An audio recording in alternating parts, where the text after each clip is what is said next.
Après la guerre de 14-18, les chemins de fer français envisageaient la création de lignes supplémentaires et la prolongation de lignes existantes. En particulier, la ligne de Bayonne-Saint-Jean-Pied-de-Port qu'on envisageait de prolonger jusqu'à Saint-Palais avec une dérivation sur Mendive à partir de Saint-Jean-le-Vieux.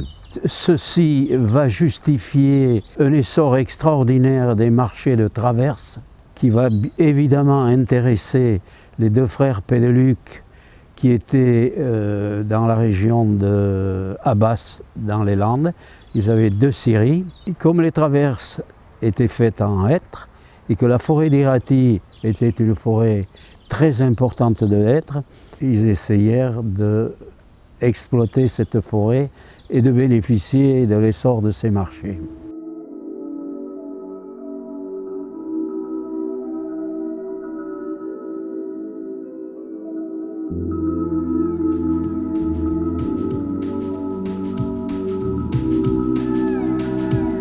Alors pour le mettre en place, ils embauchèrent un ingénieur suisse qui était spécialisé dans l'installation des câbles pour l'exploitation des forêts.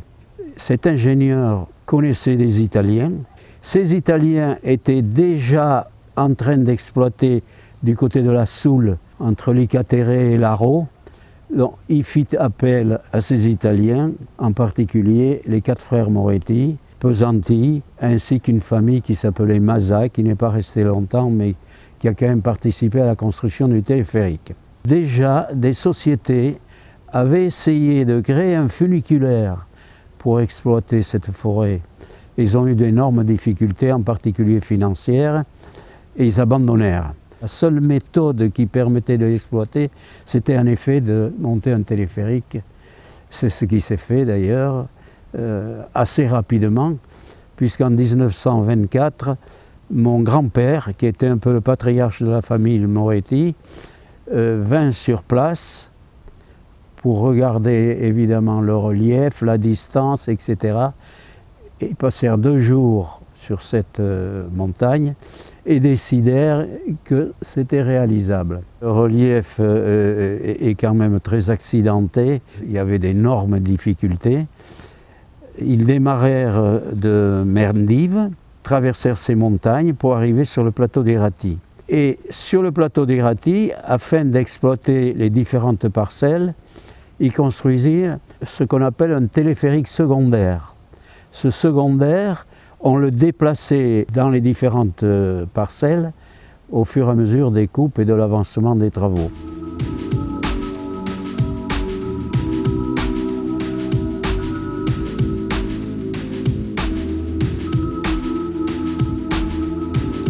Alors, le téléphérique, la construction a démarré en 1924 et a duré 3 ans, donc jusqu'en 1927. Et on peut dire qu'en 1928, il tournait convenablement et on descendait beaucoup de bois à cette époque-là. Alors, le téléphérique était décomposé en 3 stations. Il y avait la station Mendive-Partida, Partida-Saint-Sauveur, Saint-Sauveur et Iraty. Pourquoi 3 stations ? Parce que ça permettait de limiter la longueur des câbles porteurs qui étaient très lourds et éventuellement de les changer aussi plus facilement quand la nécessité se présentait ou l'exigeait.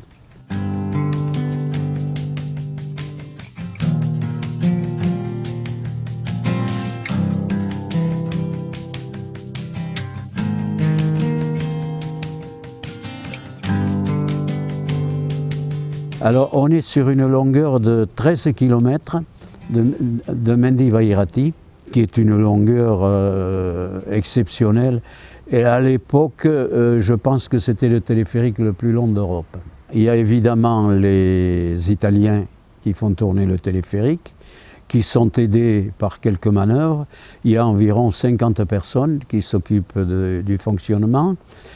Ensuite, ils ont embauché des bûcherons banavarais. Progressivement, la quantité de bûcherons est passée environ à 150 personnes. Dans la scierie à Mendive, il y avait des spécialistes des scieurs que M. Pédeluc avait récupérés dans ces scieries landaises. Et tout ceci était accompagné d'affûteurs, il y avait des menuisiers, des charpentiers, et surtout de la main-d'œuvre féminine qui participait à la création, au sciage. Pour alimenter tout ça, à une certaine période, ils avaient construit un barrage qui permettait d'avoir une chute d'eau avec une turbine qui, au démarrage, a pu leur procurer l'éclairage pour les habitations. Mais par la suite, ils ont abandonné tout ça et l'éclairage se faisait par des lampes à carbure, qui éclairaient d'ailleurs merveilleusement bien, puisque moi je les ai connues. Il y a eu aussi une station à Haut-Raté, un petit village était né autour de la station, et ils avaient là aussi monté une petite turbine qui éclairait l'ensemble des chalets.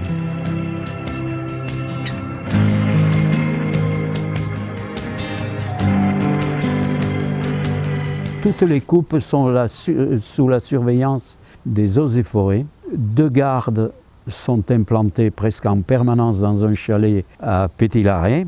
Et chaque fois qu'on souhaite opérer une coupe dans une parcelle, ces gardes se déplacent, marquent les arbres à abattre. Le marquage ne se fait que sur des arbres qui représentent un certain volume. Donc la forêt se reconstitue en 20-25 ans. Alors les grumes arrivent à Mendive, elles sont évidemment travaillées, débitées, on en fait des charpentes, on en fait des sabots, etc. Et surtout le fameux marché de la SNCF, on fait beaucoup de traverses de chemin de fer. Alors pour évacuer ces traverses de chemin de fer, on bénéficie de la création de la ligne de chemin de fer Saint-Jean-Pied-de-Port-Mendive, qui n'a pas été électrifiée. Donc M. Pédeluc va louer cette ligne, acheter un locotracteur, et la livraison des traverses se faisait par train jusqu'à la gare de Saint-Jean-Pied-de-Port. On arrive malheureusement sur la fin, vers 1936. La société fait faillite. Le personnel se disperse. L'usine va s'arrêter provisoirement pendant 4-5 ans. Auparavant, elle aura tourné un petit peu au ralenti. Et là, en 1942, arrive la résistance belge qui recherchait une industrie à la frontière espagnole afin de leur permettre de sauver la plupart des pilotes abattus par les DCA allemandes, ainsi que les gens qui fuyaient le nazisme. Ça a tourné jusqu'en 1943-1944. Là, les résistants ont été obligés de quitter la France, de s'échapper vers l'Espagne, et ça a été repris par le frère du propriétaire, qui était russe à l'époque. Puis ça a été vendu à 2 reprises et l'exploitation a tourné au ralenti jusqu'en 1956-1957 et a définitivement fermé en 1961 avec la démolition de toutes les installations qui étaient prévues sur le contrat au moment du démarrage.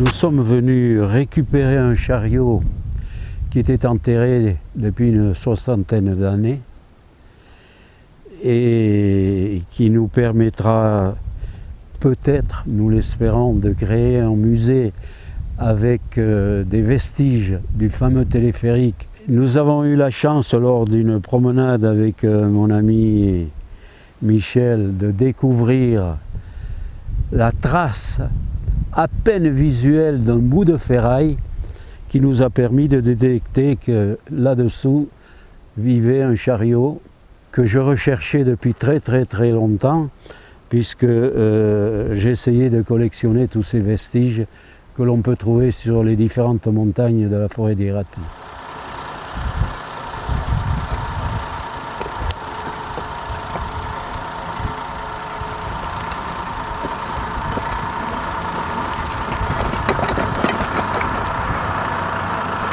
Il s'agit de chariots qui permettaient de transporter les billons du plateau d'Iraty à la scierie de Mendive. Ces chariots servaient à prendre le billon qui venait se fixer à l'aide d'une chaîne sur un crochet du chariot. Le chariot, lui, roulait sur un câble de téléphérique qui était tracté par un câble tracteur. On pense que ce chariot, au moment du démontage du téléphérique, a dû glisser dans ce petit ravin et puis il est resté là, et enfoui par la terre et par les pluies, la neige, etc. Beaucoup de ces chariots ont été récupérés. Que sont-ils devenus? Certains, je pense, ont été vendus à des sociétés qui faisaient le même travail. Par contre, sur ces montagnes, il restait des tas de bouts de ferraille, en particulier les supports de câbles appelés pipes, que l'on trouve